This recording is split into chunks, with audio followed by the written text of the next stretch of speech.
नमस्कार. जेव्हा वेगवेगळ्या प्रकारच्या कर्मबंधनांमधून मुक्त होण्याची तुमची वेळ आलेली असते, तेव्हा युनिव्हर्सकडून तुम्हाला वेगवेगळ्या प्रकारचे काही सिग्नल्स दिले जातात. जसं की तुम्हाला तुम्ही ज्या काही अटॅचमेंट्स तयार करून ठेवलेल्या आहेत, जसं की अध्यात्माची किंवा आध्यात्मिक प्रवासाची जेव्हा सुरुवात होणार असते, तेव्हा आध्यात्मिक होणं वेगळं आणि धार्मिक होणं वेगळं. धार्मिक काही गोष्टी करून, उपाय करून आपण बऱ्याचशा गोष्टी अ, जोडलेल्या असतात किंवा बरीचशी कर्म फेडलेली असतात, बरीचशी पुण्यकर्मही केलेली असतात. पण जेव्हा ह्या असे काही उपाय करून, बऱ्याचशा गोष्टी ट्राय करून आपण काही गोष्टी मिळवतो, तर यामध्ये हे लक्षात येत नाही, की आपण कोणकोणती कर्म क्रिएट करतो. मग त्यामधून बऱ्याच वेळेला काही चुकीची कर्मसुद्धा क्रिएट केली जातात, की त्यामुळे बऱ्याचशा गोष्टी किंवा आयुष्यामध्ये इल्युजन्स तयार होणे, की सगळं तर छान-छान मिळवलं आहे. पण ते मिळवण्यासाठी तुम्ही कोणकोणती कर्म केली आहेत, हे लक्षात येत नाही. पण जेव्हा त्या गोष्टी सगळ्या छान-छान अकॉर्डिंग टू आपल्याप्रमाणे मिळालेल्या असतात, तेव्हा ते सगळं छानच आहे, या अशा सगळ्या गोष्टींमध्ये आपण रमून जातो किंवा या मोहमायेमध्ये रमून जातो आणि हे मोहमाया किंवा ज्या काही अटॅचमेंट्स या मोहातून किंवा तुमच्या वेगवेगळ्या विकारांमधून तुम्ही जोडलेल्या असतात, त्यांचे असे काही वलय किंवा एक भ्रमाचा भोपळा आपल्याभोवती तयार होतो, की तोच खरा आहे किंवा ह्याच सगळ्या गोष्टी खऱ्या आहेत. या इल्युजनमध्ये बऱ्यापैकी आपण जगायला सुरुवात करतो. पण जेव्हा तुमची आध्यात्मिक यात्रेची वेळ येते, तेव्हा तुम्हाला ह्या सगळ्या अटॅचमेंट्स सोडाव्या लागतात. मग अशा वेळेला जेव्हा तुम्ही त्या स्वतःहून सोडत नाहीत किंवा हे सगळं माझं आहे, हे सगळं मी केलं आहे किंवा हे सगळं मी करत आहे आणि एवढं सगळं करून पण म्हणजे जेव्हा तो मीपणा खूप वर येतो आणि तेव्हा तो त्रास द्यायला सुरुवात करतो. मग भ्रम निर्माण करतो. हे सगळं मी करूनही मला जेव्हा बर्डन येतंय किंवा काहीच छान वाटत नाहीये, अशा वेळेला त्या भ्रमामधून बाहेर येणं गरजेचं असतं. म्हणजेच ह्या सगळ्या ज्या गोष्टी तुम्ही मिळवल्या आहेत, त्या कोणत्यातरी मोहामधून. मग मोह म्हणजे काय? तर वेगवेगळ्या प्रकारचे जे विकार आहेत, ते त्याच्यातून आपण त्या अटॅचमेंट्स तयार केलेल्या असतात. जसं की एखाद्याबद्दलचा मोह सोडणे किंवा ती अटॅचमेंट सोडणे, त्यापासून डिटॅच होणे म्हणजे काय? तर तो विकार आपल्यामधून सोडण्याची ती वेळ आलेली असते. पण अशा वेळेला काय होतं, तुम्हाला युनिव्हर्सकडून ह्या अशा सगळ्या गोष्टींसाठी सिग्नल्स दिले जातात, की तुम्ही ह्यातून बाहेर पडलं पाहिजे. ह्या विकार, मोह सोडला पाहिजे. मग तेव्हा युनिव्हर्सकडून तुम्हाला काही काही छोटे धक्के दिले जातात. त्यालाच सोल शॉक असं म्हणतात, की अचानक जे काही मिळवलं आहे ते काहीच नाही आहे असं वाटणं किंवा ज्या काही अटॅचमेंट्स तयार करून ठेवलेल्या आहेत, त्यातून काहीच फायदा होत नाही असं वाटणं किंवा जे कोणी आजूबाजूला जमा करून ठेवलेल्या लोक असतील, घटना असतील किंवा वस्तू असतील, त्यांच्याकडून आपल्याला अशा काही गोष्टी अ, होणं, की अरे, आपण हे सगळं इतरांसाठी एवढं सगळं करतोय, पण इतरांना त्याची काही किंमतच नाही आहे, कदरच नाही आहे किंवा आपण हे उगाचच मोहामध्ये बांधलो गेलो आहोत किंवा उगाचच हे अटॅचमेंट्स तयार करत आहोत. हे असे सगळ्या गोष्टी क्रिएट होणं चालू होतं. त्यातून मग ब्लेम गेम्स चालू होतात, की मग इतरांनाच दोष देणं वगैरे आणि मग अ, आजूबाजूचं जग किंवा इतर लोकं, समाज हे कसे चुकीचे आहेत किंवा मी एवढं सगळं करूनही, सगळं व्यवस्थित करूनही माझ्या बाबतीत असं का होतंय? किंवा देवाला हे कसं काही दिसत नाहीये? एवढं सगळं करूनही ह्या गोष्टी का होतायत? किंवा आतून येणारं समाधान का मिळत नाहीये? या गोष्टी जेव्हा होतात, तेव्हा तुम्ही ह्या विकारांमध्ये, मोहमायेमध्ये भरपूर अडकलेले असतात आणि त्या गोष्टी तुम्हाला तुमच्यापासून दूर लोटत असतात. तुमच्यामधली जेव्हा ऊर्जा, प्राणशक्ती जागृत व्हायला सुरुवात होते किंवा तुमचा आध्यात्मिक प्रवासाची ती वेळ येते, तेव्हा ह्या तुम्हीच गोळा करून ठेवलेल्या आजूबाजूच्या गोष्टी ह्या तुम्हाला दूर लोटायला सुरुवात करतात. तेव्हा त्यामध्ये युनिव्हर्स इंटरफेअर करतं, की ते मग तुमचे हे भ्रमाचे भोपळे हळू फोडायला सुरुवात करतं, की जेणेकरून तुम्ही त्या भ्रमातून बाहेर यावं सत्यामध्ये यावं, तुम्ही स्वतः कोण आहात याची तुम्हाला ओळख व्हावी. हे सगळे विकार आहेत. अटॅचमेंट्स तोडणं म्हणजे त्या वस्तू, त्या घटना, त्या व्यक्ती सोडणं असं नाही. पण त्या गोष्टींशी तुम्ही कोणत्या विकारांमधून जोडलेले आहात, ते विकार सोडणं, त्यावर काम करणं, स्वतः आपण कसे आहोत हे शोधणं. आणि मग जेव्हा हा सोल शॉक मिळतो, तेव्हा हळू तुम्ही स्वतः अवेअरनेसमध्ये येता. ही प्रोसेस थोडीशी धक्कादायक असते सुरुवातीला, पण जसजसं तुम्ही त्यावर छान पद्धतीने काम करत जाता, तेव्हा हळूहळू हे प्रॉब्लेम सॉल्व्ह व्हायला सुरुवात होतं. तुमची तुम्हाला ओळख होते, की तुम्ही कोण आहात, कसे आहात. तुम्ही स्वतःसारखे वागायला सुरुवात करणं.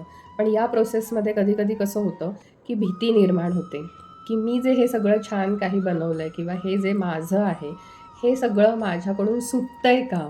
तर ते न होता त्यातले विकार सुटत असतात, की जेणेकरून आपण स्वतः कसे आहोत हेही कळतं आणि इतर जग कसं आहे, कोण कसं आहे, त्यांचे खरे चेहरे कसे आहेत किंवा आपण कोणत्या भ्रमात होतो. अगदी छोट्या-छोट्या गोष्टींमध्ये, की ज्या व्यक्तींशी आपला काही संबंधही नसतो, पण त्याही व्यक्ती मूळ रूपात कशा आहेत हे आपल्याला कळतं. आपण त्यांच्याशी कसं वागलो आहोत उगाचच किंवा कोण आपल्याशी कसं वागलं आहे, ह्या सगळ्या गोष्टी कळायला सुरुवात होतं. आणि काही गोष्टी मिळवण्यासाठी आपण कसे-कसे उगाचच चुकीचे प्रयत्न केले आहेत आणि काही गोष्टी ज्या आपल्यासाठी खूप छान होत्या, त्या कशा आपण दुर्लक्ष करून सोडून दिल्या आहेत, तिथे काम केलं नाही आहे किंवा त्या ऑप्शनला टाकल्या आहेत, हेही कळायला सुरुवात होतं. पण जेव्हा ही जी स्टेज असते, की तुम्ही सोल शॉकमधून जाणं किंवा त्यातून आता सगळे विकार, सगळे अटॅचमेंट्स, मोह, माया, कर्मबंधनं तोडून पुढे जाण्याची जेव्हा वेळ येत असते, तेव्हा तुम्ही ज्या विकारांमध्ये असता, त्या विकारांमुळे आता पुढे काय? हा समोरचा जो मोठा प्रश्न असतो, हा पटकन सॉल्व्ह होत नसतो. आता पुढे काय? पुढे सगळा अंधार दिसत असतो, की ह्या गोष्टी सोडून जर मी पुढे जात असेल, तर मग माझं भविष्य पुढे काय आहे? याची चिंता लागून राहणं किंवा ती भीती लागून राहणं, ह्या सगळ्या अटॅचमेंट सुटण्याची भीती लागून राहणं. पण युनिव्हर्सला तुमच्याकडून त्या गोष्टी करून घ्यायच्या असतात. तेव्हा तुम्ही कितीही पुन्हा मागे-मागे आलात, तरी युनिव्हर्स तुम्हाला काहीतरी कारणाने पुन्हा पुढे ढकलण्याचा प्रयत्न करतो. जेव्हा तुम्हाला समोर पूर्ण अंधार दिसत आहे, तेव्हा तो तुमचा एक प्रवास असतो अंधारातून प्रकाशाकडे जाण्याचा. सोल शॉकमधून जेव्हा तुम्ही जाता किंवा तो तुम्हाला मिळतो, तेव्हा तुमच्या सोलचा dark night of the soul हा प्रवास चालू होतो, की त्यामध्ये अंधाराचा प्रवास असतो. पण समोर गेल्यानंतर किंवा तो प्रवास पार केल्यानंतर तुम्हाला खूप सारी ऊर्जा, खूप सारा प्रकाश, खूप सारी क्लॅरिटी आणि सगळ्या गोष्टी छान-छान पुढे दिसणार असतात, मिळणार असतात, की ज्या तुमच्यासाठी योग्य असतात. त्यातून तुम्ही जे अवेअरनेसमध्ये येणार असता किंवा जी काही अक्कल, हुशारी मिळणार असते, त्यातून पुन्हा तुम्ही आधी ज्या चुका केलेल्या आहेत, तिथे परत जाणार नसता, की ज्यामुळे नुकसान झालं आहे, वेळेचं, ऊर्जेचं, पैशांचं, सगळ्याचंच, की ते परत होऊ नये. तुम्ही छान तुमचा प्रवास पुढे घेऊन जावा. तुम्ही ॲज अ आत्मा म्हणून जगावं. तुम्ही ॲज अ आत्मा म्हणून कसे आहात, युनिव्हर्स कसं आहे, युनिव्हर्स कसं काम करतं आणि तुमचा आत्म्याचा प्रवास पुढचा चांगला व्हावा, ह्यासाठी त्या सगळ्या गोष्टी घडत असतात. त्यामुळे त्यामध्ये न घाबरता पुढे जाणं फार गरजेचं असतं. आपल्या विकारांवर काम करणं गरजेचं असतं. मीपणा, माझं ह्या सगळ्या गोष्टींमधून डिटॅच होऊन पुढे जाणं गरजेचं असतं. तेव्हाच तुम्ही हा dark night of the soul हा प्रवास छान पद्धतीने पूर्ण करू शकता. अशा वेळेला तुम्हाला खूप छान-छान गुरु मिळतात किंवा फ्रेंड्स, फिलॉसॉफर्स असे मिळतात, की जे तुम्हाला त्या प्रवासामध्ये मदत करतील किंवा पुढे घेऊन जातील. पण जर तुम्ही भीतीमुळे घाबरून पुन्हा जर बॅकफूटला येत असाल, त्याच एनर्जीमध्ये किंवा त्याच भ्रमाच्या भोपळ्यामध्ये पुन्हा कम्फर्ट झोनमध्ये जात असाल, तिथे पुन्हा फिट व्हायला बघत असाल, तर त्यामध्ये मग पुन्हा त्या सगळ्या गोष्टींमध्ये एक थोडासा वेळ वाया जातो आणि त्या गोष्टी पुन्हा तुम्हाला बाहेर ढकलतात, की तुझा हा प्रवास आता चालू झाला आहे, तर तो तू पूर्ण केलाच पाहिजे. त्या अशा पद्धतीने आपल्या आत्म्याला पुन्हा पुढे ढकललं जातं. अंधार बघून पुन्हा घाबरणं होतं. इन फ्युचर काय आहे? फ्युचरची चिंता लागून राहते. पण जेव्हा तुम्हाला फ्युचरची चिंता आहे किंवा भीती वाटते आहे, तेव्हा जे तुम्ही पाहिलंच नाही आहे, की ते छान आहे, की वाईट आहे, चुकीचं आहे, काय आहे, हे माहीतच नाही आहे. त्याची उगाचच काल्पनिक चिंता करून तेव्हा उपयोग नसतो. जे आहे, जे समोर आहे, ते आनंदाने, धाडसाने फेस करून तुम्हाला पुढे जाणंच तेव्हा गरजेचं असतं. हे तुमच्या आत्म्याच्या पुढच्या प्रवासासाठी आणि तुमच्या सराउंडिंगसाठी, युनिव्हर्ससाठी हे योग्य असतं. त्याच्यामुळे ह्या सगळ्या गोष्टी घडत असतात. तर सोल शॉक आणि dark night of the soul ह्या गोष्टींमधून जेव्हा तुम्ही छान पद्धतीने बाहेर पडता, तेव्हा मग तुम्हाला जे काही आतून येणारं समाधान असेल किंवा तृप्ती असेल किंवा जे आपण म्हणतो की जे आपल्या मनाप्रमाणे किंवा ज्या सगळ्या गोष्टी आपल्यासाठी योग्य आहेत, त्या होणं, मिळणं, घडणं हे सगळं चालू होतं.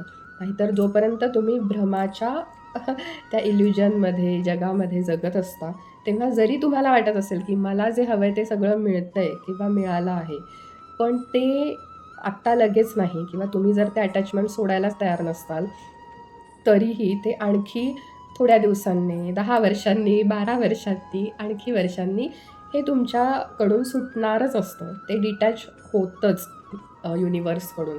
मग ते तेव्हा किंवा असं अचानक, भयानक डिटॅचमेंट न येता ती जर छान पद्धतीने व्यवस्थित जेव्हा युनिव्हर्स तुम्हाला सोल शॉक देतंय, तेव्हाच तुम्ही जागृत होऊन अवेअरनेसमध्ये येऊन जर त्या गोष्टी केल्या, तर तुम्ही स्वतःहून डिटॅच होऊन स्वतःहून प्रकाशामध्ये, अवेअरनेसमध्ये जाणं हे केव्हाही साधं, सोपं, सोयीस्कर पडतं. अशा वेळेला तुमचे गुरु असतील, युनिव्हर्स असेल, तुम्हाला खूप छान पद्धतीने मार्गदर्शन करतात. कारण ते स्वतः ऑलरेडी त्यातून गेलेले असतात. त्यामुळे त्यांना माहीत असतं, की समोरचा जो काही प्रवास आहे किंवा समोर जे काही मिळणार आहे, ते खूप छान मिळणार आहे. पण आपणच घाबरत असल्यामुळे आपण कधी-कधी अविश्वास दाखवून पुन्हा मागे येऊन त्यामध्ये डिले निर्माण करतो किंवा मग त्या गोष्टी करतच नाही. आणि जर काहींचे कर्माज वगैरे थोडेसे जास्तच खराब असतील किंवा त्यांनी ते फेडायचेच नसतील, तर मग अशा वेळेला अशा लोकांना ते कार्मिक फेडून किंवा त्याच याच्यात राहून, तेच भोगून ते संपवावं लागतं. आणि जर तुम्ही तुमच्या छान-छान कर्मांमुळे पुढच्या प्रवासाला लागला असाल, तर तुम्हाला धाडसानेच तो प्रवास कंप्लीट करावा लागतो. नाहीतर तुम्ही त्या डार्क नाईट सोलमध्येच बरेच दिवस राहू शकता आणि तो वेळ तसाच वाया घालवू शकता वर्षानुवर्षे. त्यामुळे तुम्ही कोणत्या फेजमध्ये आहात, याचा थोडासा अभ्यास करायचा आहे आध्यात्मिक प्रवासामध्ये आणि त्या पद्धतीने योग्य ते मार्गदर्शन घ्यायचं आहे, पुढे जायचं आहे. पुढे जाण्यासाठी काय-काय करावं लागणार आहे, याचाही थोडासा विचार करायचा आहे.